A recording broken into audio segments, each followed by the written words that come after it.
Hello, everyone. Thank you for tuning in today. I'm so excited today to have Chris Hood on the podcast. Chris Hood is a keynote speaker and thought leader in digital strategy with over 3 decades of experience in online development. He's the author of Customer Transformation, and Chris provides a roadmap to customers' alignment and business value, articulating a transformative 7-stage strategy. Currently, Chris shares his insights on the Chris Hood Digital Show, helping businesses worldwide accelerate their digital potential. Beyond consulting, Chris imparts his knowledge to Southern New Hampshire University students, bridging the gap between business and technology through courses like Business System Analysis. Chris, thank you so much for coming on the show today. Absolutely. Looking forward to it. Awesome. Well, go ahead and tell us a little bit about yourself and how you got into digital marketing and what your journey looks like. Yeah, so you covered a lot of it, but really, if we look back over the course of the last 30 years, I started at a movie theater and I spent a lot of time in the entertainment fields, movies, television, music, video games. And I really loved that entertainment side of it. But then as I started to progress through my career, I also had this really fond passion for technology. And so I had to make a decision, got to that fork in the road. Do I go down the technology path or do I go down the entertainment path? So I did what everybody else would do. You would follow the money, and I decided to go into movies, which was clearly the right decision at the right time. But I loved having that connection still with technology. And so as the internet started to blossom, as we started to create mobile apps, I realized that there really was this convergence happening, that the internet and websites, mobile apps were just another form of entertainment. And even from a Yeah. business perspective, we have to entice people, entertain people, get people interested in our products and services, keep them on our website. All of the traditional things that you would find in storytelling as part of entertainment, like movies and television and video Mhm. games, are required for every single other business. It doesn't really matter. And so I started to really help organizations understand and bridge that gap between the technology side, the business side, the creative sides, and begin to develop strategies that helped recognize this is what the customer is looking for. This is what consumers expect when they visit you online. And how are you going to keep up with that ever evolving demand and change? Over the last 6+ years, I worked for Google, where I headed up digital strategy and innovation. And while I was there, I really honed in on this concept of what I wrote about in my book, customer transformation. The recognition that consumers, we as consumers, are the ones that are transforming first and really fast. And as a result, technology and businesses have to figure out how to adapt to that evolution, keep up with it during that transformation in order to provide entertainment value and products and services that are going to meet those needs of those consumers. Yeah. Wow, that's some amazing insight. It sounds like your journey is all connected and led you to the point where you are today. And I love how you got into movies first and then realized that, oh, digital marketing, it is a form of entertainment because we're having to keep people's attention and keep them interested, which is, what movies do. So that's a super cool connection. I'm super excited to learn some of your wisdom on this. I know you have a lot of experience, and so I'm excited to learn as well as I know all of my listeners are. So, one thing I wanted to talk about is what do you think are some of the key elements to a successful digital strategy? Well, so digital strategy, I think, is a interesting term within itself. I just wrote on LinkedIn a couple of weeks ago that digital strategy is not marketing strategy, and digital marketing strategy is redundant. Yes. Yes. Right? Because I think a lot of times people think, well, I have to put that digital marketing, and connect them together. If you're not marketing today in a digital format, then you're missing a good majority of your audience. So I always look at digital marketing as one and the same as marketing because marketing should include digital no matter what you're doing. That's Absolutely. because consumers are on digital channels and on platforms, and you've got to be able to connect with them. So digital marketing is all marketing. Digital strategy, however, is the concept of how does your business evolve, grow, meet the needs of consumers through digital channels. It really doesn't have anything to do with marketing, right? It's more about your product, your services, your business strategy, your platforms that you are adopting. For example, I'm sure we can talk a little bit about artificial intelligence. Artificial intelligence is a part of your digital strategy. Now, you might Yes. use AI for marketing, but it's really more the decision that we are going to adopt AI into our practice in some way. We might apply that to customer service, customer support, building out customer experiences, further enhancing our overall product roadmap. Yes, we might leverage it for marketing, but the decision, that process is the digital strategy part. So, what really makes good digital strategy, and this is going to be a repetitive theme, is understanding who your customer is first. You don't make digital decisions without understanding if there is a customer value proposition in the approach. And if you can directly say, here is our value proposition, here's what the customer is asking for, here's what they're going to get out of it. Now you can start to think about, well, what technology can we bring in to support that? You're not doing it in reverse. You're not saying, hey, look, again, artificial intelligence, it's out there. Everybody's using it. We got to get on the bandwagon. Let's bring it in. Now, what are we going to do with it? Right. what, how are we Right. going to use it? And you're not even asking the question, do your customers even care? Do your Yes. customers even want it?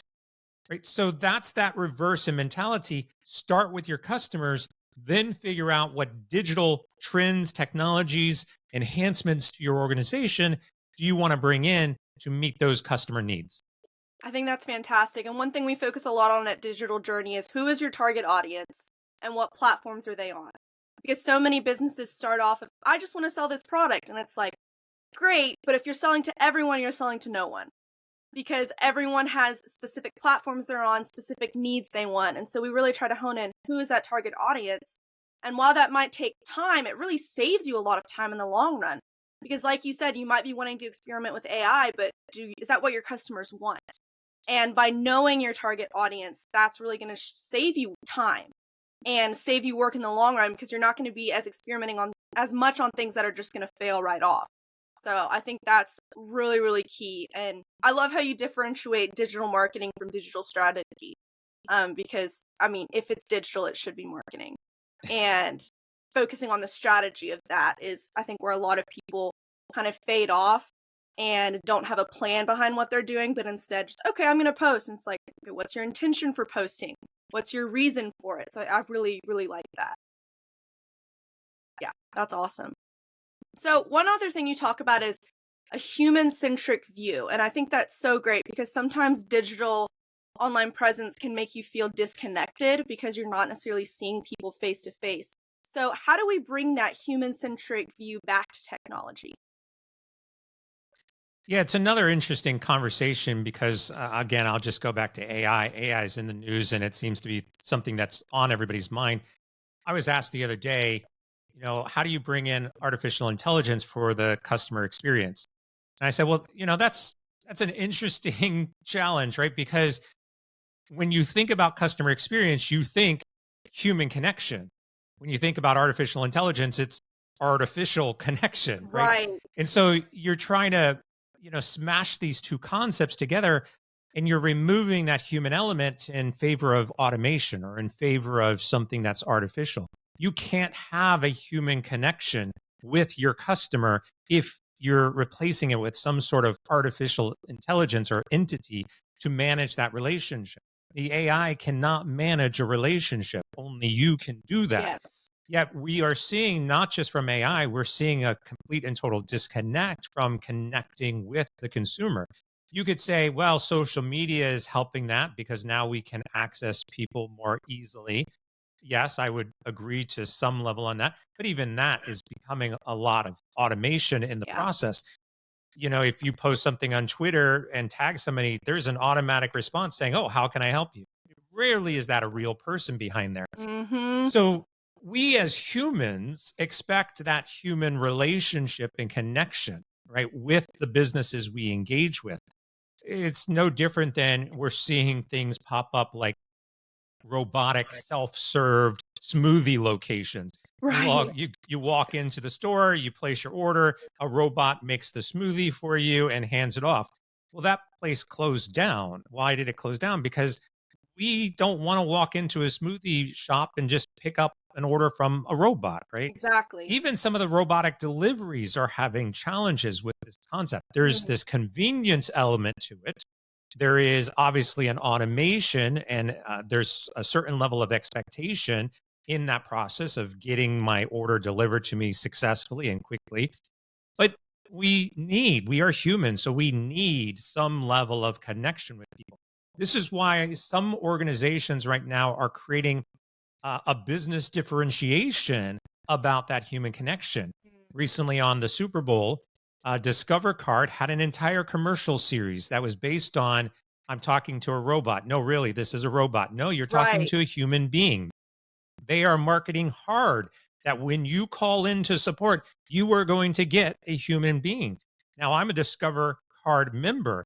And when I call in, I get to a human being in like 2 clicks. Like That's literally amazing. boom, boom. And then, Wow. hello, this is Sarah from Ohio. Like they tell you who they are, where they're at. The beauty of it Mm. is they're actually handling those calls from their living rooms because Right. they can just connect, right? So we we love that interaction because for each of us, our experiences and our problems and the challenges that we are faced with, whatever the product or service is always going to be unique. It's always going to be, yeah, but I got this one little challenge. And we can't have that conversation with a robot when the robot is specifically trained to answer A, B, or C. Well, it's not A, B, or C. How do I get to a human? Pound, Mhm. pound, pound, right? And then it We sends you all to have had another that robot, which frustration. sends you to another robot, and you're lucky if you get a human. Exactly. We've all had that frustration, which is why this human connection is so critical to us now. And we've got to think about that as we're building out these tools. Yes, and I mean, social media was created to connect you. It was created originally for that connection between people, and so much of that is getting lost now because people are trying to think what's the quickest way to do this? What's the most efficient way to save time? And they forget that, we do crave that human interaction. And, without that, what sets you apart from other businesses? If every business is doing things with automation, every business has robots handling all the calls, why should a person choose your business over someone else's? And I think taking time, like I personally, I love Chat GPT, but I don't rely on Chat GPT. So I think it's great to generate ideas and to give helpful tips, but I'm never going to take something from Chat GPT, copy and paste it and put it somewhere. I'm a big believer that even if we consciously don't realize something is AI, subconsciously we realize something's missing. And we can tell something is not quite there emotionally. And if you don't have that emotional connection, it's going to be a lot harder to connect with your customers and to even sell your product. No one wants to be looked at as a number. No one wants to be looked at as, okay, I'm just my money. We want it to be, oh, they value me as a person. But we are shifting our mindsets around AI a little bit. And I'll give you 2 examples how you can test this yourself. If you've used ChatGPT and in your prompt engineering, as you're talking to ChatGPT and asking it questions, if you ask, how would you, and you're referring to ChatGPT as the you are envisioning that that's a person that you are having the Mm-hmm. conversation with, right? What would you do in this scenario? Right. And so we've kind of adjusted to that. Another example of this is if you have Alexa in your house or a Google Home like I do, if you ask a question like, okay, Google, what's the weather today? And it comes back with the weather. How often are you responding with, thank you? Exactly. Yes. And you have this emotional connection with the entity that you are having the conversation with. Now, I had this conversation with one other person, and they said, well, I say thank you because I don't know if they're eventually going to take over the world, and I want to be on the good side of AI just in case. So, there is some mindsets that are going on in here. Yeah, that's very true. That's an interesting point of view there. But yeah, and we as humans we crave that connection. And subconsciously, like all the time, I'll be, talking to, Siri or something, be like, okay, thanks. And then I'm like, why am I thinking a machine right now? And then they respond back, you're welcome. And then it's like, this is even getting stranger and stranger. So I think as AI continues to advance, and we're seeing it advance so rapidly right now, it's going to be more and more important that we're intentional in viewing who our target audience is and thinking of the customer, and not just what's most efficient. Even though efficiency is important, and that's one thing we focus on digital journey is like, you know, we don't want you to. Some people like content creation, and they're normally more content creators. But small business owners, don't want to sit down and spend 3 or 4 hours creating a post or working on social media. So, efficiency is important, but don't be lazy in it. Still put that effort and that heart into it. So I think that's a really good key thing when talking about AI. That's great. There is a balance, right? We're not saying remove AI completely from the equation, Absolutely. but you Yeah. have to recognize that as you introduce more AI, you are losing the human connection. So Mhm. there's a risk reward. The AI is going to help you automate and build better efficiencies, but at the loss of the human connection. Right. And then if you add the human connection, then it's at risk of automation and efficiencies, right? Because Mhm. obviously we can't do it as fast. So you've got to figure out what that balance is for you. At what point in time is it the right balance of human connection and automation and efficiency? Yeah, that's so good. Well, thank you so much for coming on. How can my listeners reach you? How can they find you if they're wanting to hear more about this? You can reach out to me on my website, chrishood.com, CHRISHOOD. On there, you can find my blog, my podcast, all the videos that I've produced, my social media profiles, my book, anything you want is right there. That's fantastic. And Chris has a lot of great insights, so I would definitely recommend y'all go check him out. We'll have that linked in the comments below. So definitely go check him out, gain from his wisdom that he has on things. Chris, thank you so much for coming on the show. I really appreciate it. It was lovely talking to you. Absolutely.